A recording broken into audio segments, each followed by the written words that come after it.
தாங்கிக் கொண்டிருக்கும் வேதனையின் சின்னம். குடும்பத்தில் ஒற்றுமை இல்லாம, மனம் சரியில்லாம, எதை பேசினாலும் மனமுடையும் நிலையா இருந்தால் இன்று நான் உன்னிடம் ஒரு ரகசியமான ஆறுதல் சொல்ல வந்திருக்கிறேன். கவனமாக கேம்.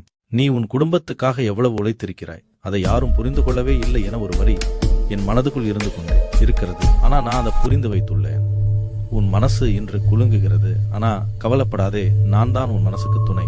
இந்த நேரத்தில் உன் வீட்டில் நிம்மதி குறைந்திருக்கலாம், ஆனா இந்த புயல் நிரந்தரம் இல்லை. ஆனா உண்மையில் என்ன நடக்குது தெரியுமா?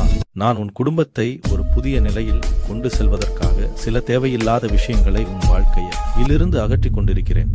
நீயும் உன் குடும்பமும் என் வேளால் சூழப்பட்டிருக்கிறீர்கள். நீ எத்தனை முறை உடைந்து அழுதிருக்கிறாய்.